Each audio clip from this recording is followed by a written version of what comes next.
welcome back. Hi!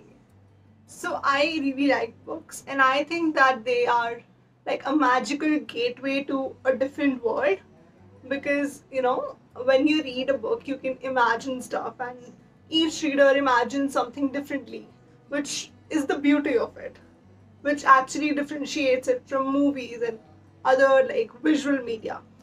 So in today's video, I'm going to be giving 5 fiction-based recommendations and 2 non-fiction recommendations. I tried to choose the books from different genres so that every single person gets something out of the video. So yeah, let's get right on to it.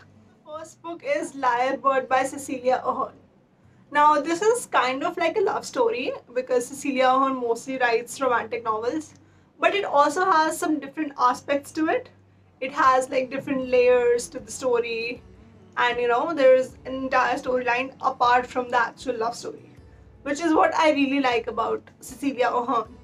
Her books are written so beautifully, like the structure, the way she explains stuff, it's just beautiful. So this is a great recommendation. The second book is Dust and Shadow. Now this is an adaptation of Sherlock Holmes, which is originally written by Sir Arthur Conan Doyle. So what Lindsay Fye basically has done is, she has written the case The Ripper Killings from the perspective of John H. Watson, who was Sherlock's partner in crime. And the thing I loved about this book is that she has written it as though she was actually present in those scenarios. She was actually present at the crime scene. And it has been written really nicely. It's a mystery crime thriller sort of a book. So if you're into that, you can go for this.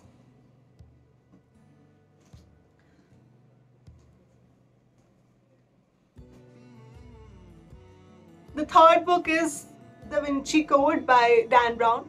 Now, Dan Brown, even though he also writes thriller books, this one is slightly different because Dan Brown's books also includes a lot of symbolism.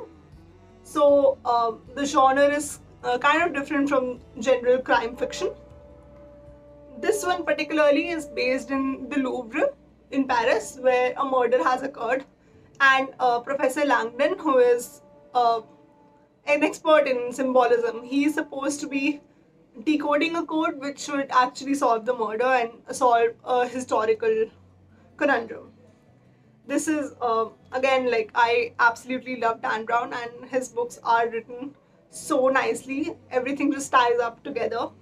There are like no loose ends, and the way he describes different elements of symbolism, that's beautiful.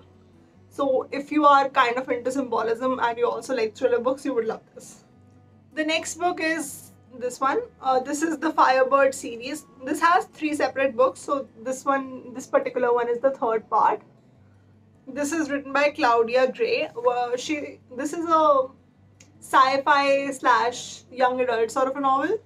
Even though this is a typical young adult novel, it also includes elements of sci-fi, like intergalactic travel, interdimensional travel, and it kind of showed a interdimensional conundrum that happened.